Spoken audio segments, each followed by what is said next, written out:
Balamusiza mikwano gyaffe abalungi, twagala okwebaza Katonda olw'akaseera kaffe kana akanyuvu. Dakiika zino 6 eziyise ku ssaawa 6 ennaku z'omwezi 18 omwezi ogw'10/2019 mu programu y'enganzi muwanguzi tawanika Juliet Juko jeje olw'ekisa kya Katonda. Nze ndi emabega w'omuzindaalo guno era nga neebaza Katonda yatutambuza wiiki eno yonna okuviira ddala ku Mande mpaka luno olw'okutaano, era nga programu yaffe eno etandika okuviira ddala ku ssaawa 6 mpaka ssaawa 9 ate bwetyo neetambula n'ekiro ku ssaawa 5 mpaka ssaawa 8. Bwetyo omwoyo omutukuvu mwatukwasaganyizza era ne tuweebwa omukisa omunene nti buli olukya omwoyo wa Mukama ayongera okutuyiggira abawanguzi. Temwerabira essaawa yaffe eno ey'omukaaga, essaawa ey'obujulizi. Twamuwangula n'ekigambo ky'obujulizi n'omusaayi gw'Omwana gw'Endiga ne batayagala bulamu bwabwe okutuusa okufa. Bwetyo mikwana abalungi abadde batambuza akalimi n'otugwako, njagala kugamba tokyusa, tovaawo, tuula ntende, gwakooye alemereddwa weddemu essuubi. Njagala kugamba nti tereera ate naawe alina watuuse mu buwanguzi, tuula otegeere engeri gye tulwanamu olutalo ate era obuwanguzi bwaffe ne tubusigalamu, kubanga kyawandiikibwa nti tindi kusimba mu nsi omuntu yenna mwatasobola kusimbula. Katonda wakutadde, wakusimbye mu bizinesi, mu maka, mu mbeera eza bulijjo ez'obulamu, mu ggwanga lyakutaddemu, kituukirire nti tewali kigenda kusobola kusimbulawo. Okuyita mu programu yaffe muwanguzi tawanika bwe tutyo etuzibudde amaaso, etuleetedde okumanya amaaso gaffe ag'omwoyo n'amaaso gaffe ag'omubiri, era bwe tutyo ne tutambulira mu bulamu nga naffe tweyagala era nga tukkiriza okulaba ku buwanguzi. Abali ku 98 katonyeze 7 Kampala ate ne Fort Portal ku 96 katonyeze 0 bwetyo ne ku 103 katonyeze 9 Iganga ate n'ab'e Masaka ku 10 katonyeze 7. Bwetyo mikwana abalungi bw'oba olina omuntu wo ng'ali bweru w'eggwanga Uganda, ali bweru wa ggwanga, naawe tomusubwa, musindikire link eno asobole okuba nga atufuna bulungi ku MCF Radio 2018.caster.fm. Ajja kubanga atukwasaganya era tujja kubanga naye afuna kyekimu naawe nga kyofuna. Bwe tutyo lunaku olwaleero njagala kutwala omwaganya guno era nga tugatta engalo zaffe n'akalulu tiimu zaffe zonna ez'enjawulo, tiimu Germany, tiimu Unisi, tiimu bannange byonna, tiimu TZ, China, East Africa, Europe, mwenna yonna ddoboozi lino gye lituuka mwenna twesiimye okubanga tuli wamu nammwe era watali kutwala kadde kalala konna. Njagala mu kaseera kano nyanirize omuwanguzi waffe, tugenda kubanga twaniriza omuwanguzi waffe agenda kubanga atubuuzaako, atubuulira ku mannya ge gy'asinziiridde. Olwo nno ate tunategeera atutuviire ku ntono ng'obulamu bwaffe bugenda okutambula. Ssaawa 3 tovaawo, tutuula ntende otereere ate obulungi bwa Mukama osobola okuba nga obukwasaganya bulungi nnyo. Maama wange nsanyusa okulabako. Amina mami. Yesu yeebazibwe abooluganda. Amina. Mwenna abatuulize olwaleero twala akaganya. Nze Dembe Prossy. Ndi mukyala mufumbo olw'ekisa kya Katonda. Amina. Nviidde ebulenga. Muwulidde muwanguzi waffe mukyala Dembe Prossy gwe tuli naye. Mukyala Dembe Prossy, wangi mama, tukweya tusanyuse okulabako. Amina. Era tuwulira essanyu okubanga tugenda kubeera naawe essaawa zino 3. Amina. Ng'otuwa omukisa. Obulamu wagenda okutandika okutegeera wabusanga otya? Obulamu nagenda otegeera nga obulamu tebwali bulungi okusinziira ng'embeera gye twalimu ng'ewaka. Nga maama wange yali mukazi wakubira ewaka. Kati mu kaseera ako we twakulira tuli abaana 4, bana 2 abawala n'abalenzi 2, naye ekyembi abalala baafa. Kati mu kaseera ako ke twakuliramu twakula ne taata ne maama ewaka ng'embeera mbi, mbeera ya bwavu, mbeera ya kubonaabona, nga embeera gye tulimu naffe tetugitegeera lwaki tuli bwe tutyo. Naye nga maama yali mukazi mutetenkanyi ng'afaayo nnyo gye tuli. Kati kati mu kaseera ako ne tutandika okusoma naye ng'ekizibu taata waffe ndowooza muri oba abakazi baamuwunza nnyo ne bamuloga n'atukyawa nnyo saategeera ba lwaki yatukyawa nnyo nga tasobola tuweerera school fees nga tasobola tufaako nga tasobola oba kumanya nti omwana yazaaliddwa yeetaaga olugoye olw'okwambala oba yeetaaga ki naye twebaza Katonda nti maama yali yamutuwa ng'ekirabo n'afaayo nnyo gye tuli tusobole okubaawo.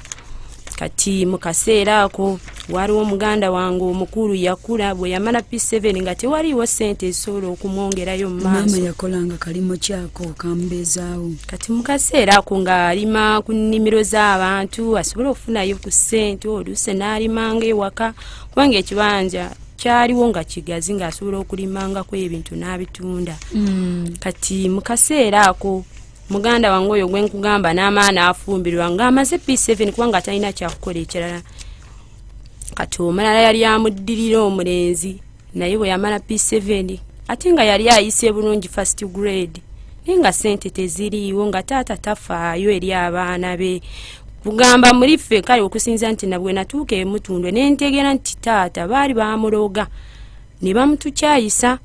Kati mu kaseera ako omuganda wange oyo bwe yakula naye najja eno e Kampala n'atandika okukala omulenzi naye n'asoma. Kati ye ate chance n'emukwata n'aba nga yali alina amagezi. Kati ate bwe yatuuka ku ssomero ng'atuuse mu P6 niwabaawo essomero erimu lyali private nerimukwatirako nemwongerayo gwe ensonga yaffe ey'olwaleero gw'oluwa.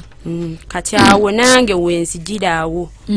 Bakuzaala buzaazi wangi naawe otandika okusoma oba otandika okutegeerera ebigenda we ntandikira okutegeerawo nga ndaba embeera awo baganda bange nga mbalaba batambula.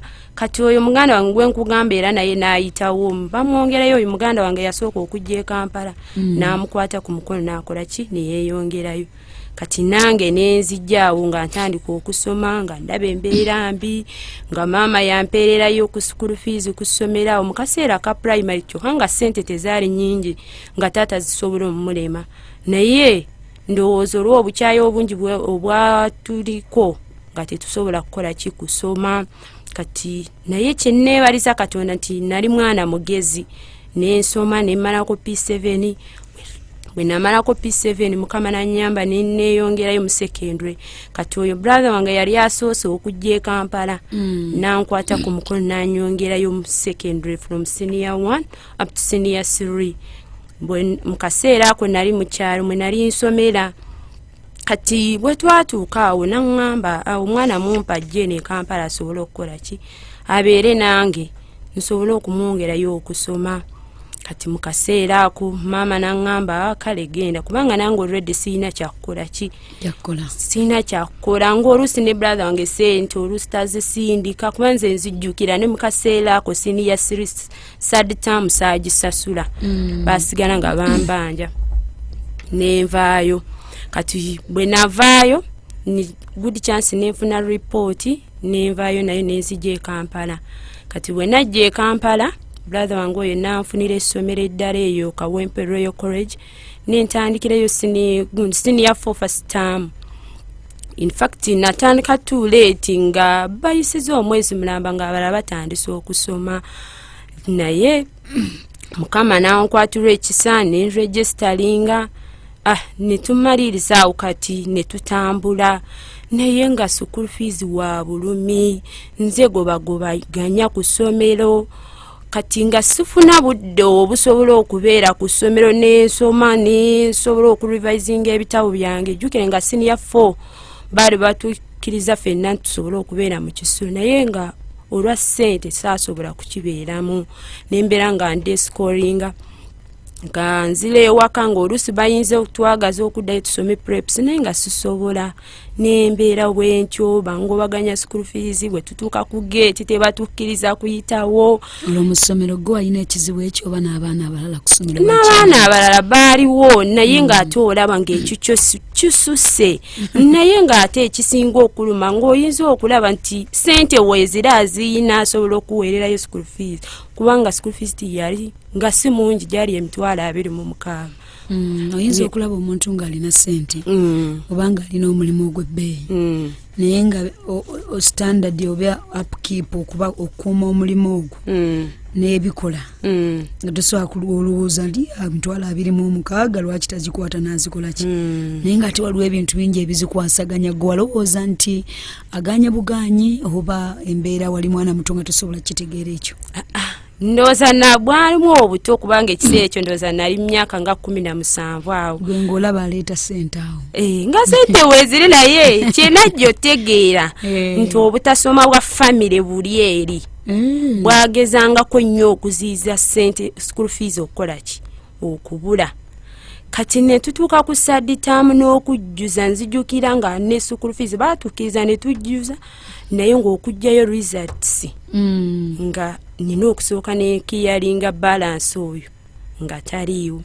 Kati bwe twamala senior 4 n'emmala ne tugenda mu vaaka. Kati ku dduuka mu kaseera kwe Kawempe yali ayinayo edduuka ng'alina n'omulimu omulala gwakolera waawo mabbali. Kati yafuna famire yali alina omukyala ewaka tannazaala ng'omukyala alinayo bwali obwana bubiri naye nga buto nga tebunnatandika kusoma. Kati mu kaseera ako ne omukozi gwe yali alina ku dduuka n'amugoba n'amugamba awumulamu ono engeri gy'awumudde yaba abeera ku dduuka.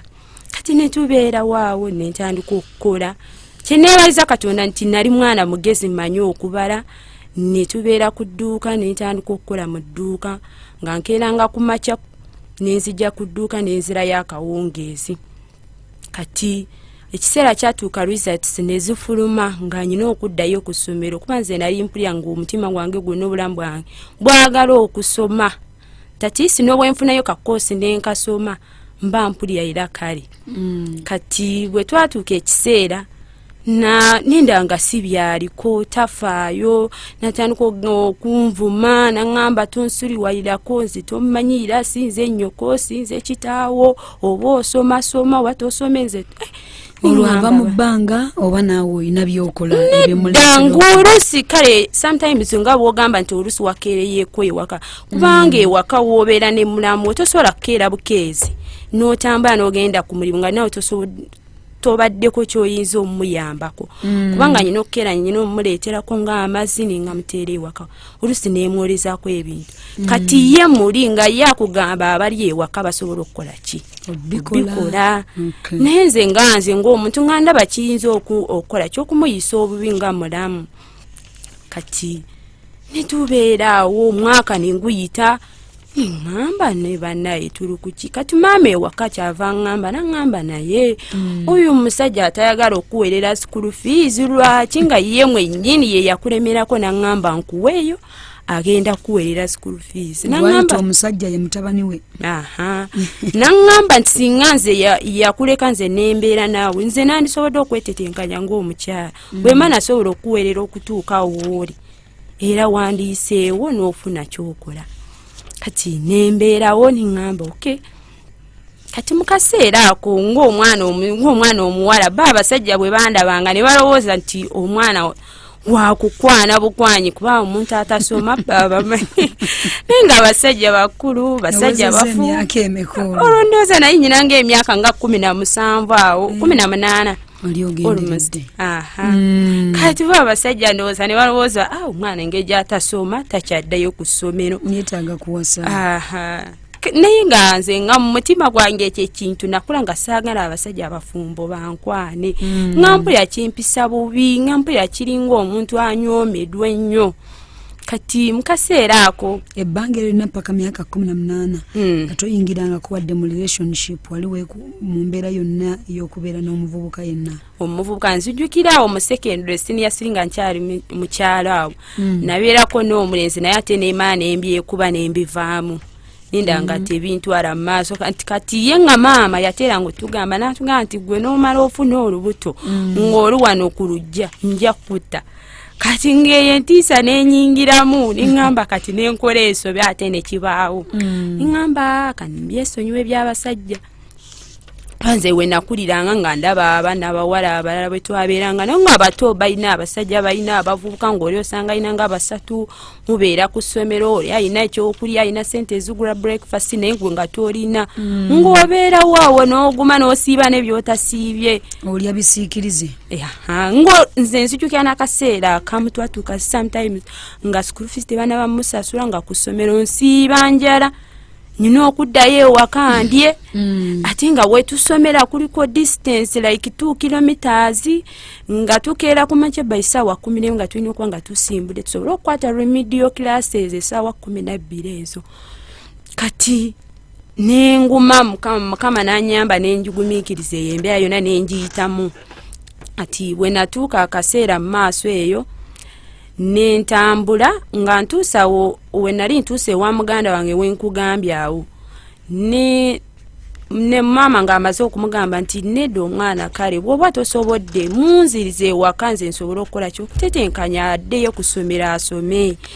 n'agaana n'agamba gwe mulekewo gwe bakugambyeko sigenda musasulira mulekewo n'emyaka emeka ajja kuddayo asome olwo results zo wazijjayo results yamala nampa gundi clearing n'enclearing n'enzifuna mpasire pole oyise bulungi nali mpise bulungi second grade wadde nali nga sibeera mu classes izo naye nga mukama yali kinneebaliza mukama nti nali mwana mugezi from primary kati bwe natuuka awo mu kaseera ako nga bwe nkugambye nti waliwo abasajja abaagala okunkwana kati ye muri n'atandika obiraba nga akiraba bubi nga tayagala bankwane nange ng'olwedde sibaaga suga nti nali mbaagala naye ng'omuwala yenna ng'omuwala bw'abeera bakwetungako kati nze nali ntunda dduuka kati nga banneighbors nga baŋŋamba naye ono ye nga eva abeera ne bakasitoma naye nga ate abasinga basajja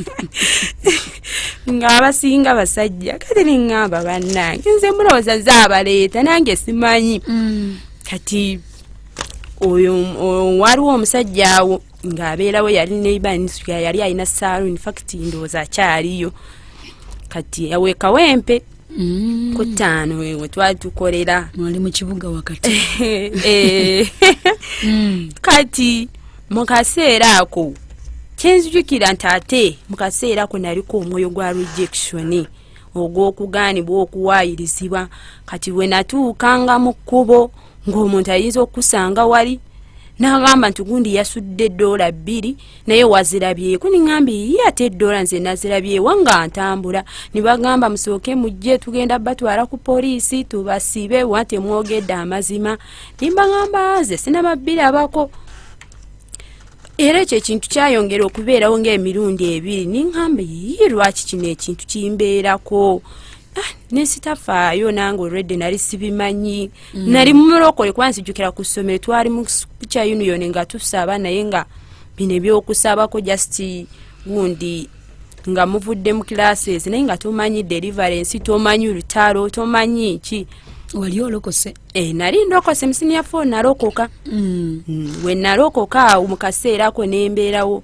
kati era bwe natuuka ku dduuka we nali nkolere wa brother wange era stinesigala nga ndi mulokole kati nga waliwo omukyala mbiseera bye yali mukwano gwange takyali mukwano gwange kubanga yafa kati nga mulokole omukyala oyo nate kale nanyambako ate mu kunywerera mu Katonda nanjigiriza okusaba nanjigiriza okusiibanga ennaku ng'olusi nange nensiiba ennaku nga 5 ennaku nga 2 ziizo awo kati ekyasinga okunywereza mu bulokole mu kaseera ako nga ntera otteekako radio waliwo radio Impact FM nga gye nateganga nempuliriza programs ne zabeerangako 11 awo ku makya n'olusi lunch hour ati nempulizanga ezo enjiri nempulira obulokole nga nange munda munze mbwagadde abaana be bakwatuza obulokozi bano ababeera mu scripture kati oyo mukwano gwange nanjigiriza nnyo okusaba nange nempulira nga Katonda mwagadde wakati balina buzibu ate baate babyagalirako ddala kati mu kaseera ako oyo mukyala nampa ne Bayibuli nentandika okugisomanga kati mu kaseera ako mukama n'annyamba ekyasinga okunywereza mu bulokole nankolerayo ekyamagero kimu nali maze emyaka mu bulamu bwange bwonna mu buto okutuuka ku sinyafu nga siryangako nnyama nga yannemera ddala totale. Kati kyenajja okutegeera nti mu famire kyalimu nge obanga ekirwadde nakyo nga kuba oyinza osanga mu famire nga waliyo omuntu mu famire ng'ekika nga mulimu omuntu atagirya. Kyenategeera nti kyali kya famire infomite. Kati bwe twatuuka ekiseera awo nensaba nsijukira nali nsiibye ennaku zaali ennaku 7. Mukama ekyamagero kyasooka okunkolera n'enjiga okulya ennyama gye nali sirya. Ekyo nenkyebaliza Mukama kataawo. Mukama ekyo kyamagero kyasooka okunywereza mu buloke nentegeera dda nti Katonda akoze eki gyali. Naye nga mu biseera ebyo nga ninaagaloota agabi nga nyina bikawula binkozesa nga nze woba nga mukwano gwange nga twayogeddeko leero ekiro bwe ntuukayoko gwe ndoota ng'onkozesa. Kyokka abaami tobaagala? Nga sibaagala. Naye ngwa bwe nzukka ku makya nga nzukka nga nyina obusungu nyina obukaawu nga nyambadde ekyuli kiri nga simanyi nakumanya. Olwekyo kyali kyakutandika mu bbanga ki okukikawula. Ndowooza mu kaseera ako we nalokokera ate we kyaviirayo nnyo. Nentandika okuloota ng'ente nga zingoba nga zinsamba emigere emisota gingoba ndoota bikawula nga nzadde ebyana ngamba bannaye nga mukyala speed oyina nnene naye tujja gitambuza. Olwo bino byo bigolokoka omaze kulokoka. Katawo bwe namala okulokoka mu kaseera ako nentandikemu katono. Tugenda kuwumulamu katono ngende ku mulango bwa bakama bange. Tujja kubanga tukoma olwaliro mikwano abalungi tulina omuwanguzi waffe mukyala Dembe Prossy. Gwe tulina ye tula ntende tovaawo kangende ku mulango ate tukomewo naye. You are here moving it up. 98 katonnyezi 7 emmere y'omwoyo gwo.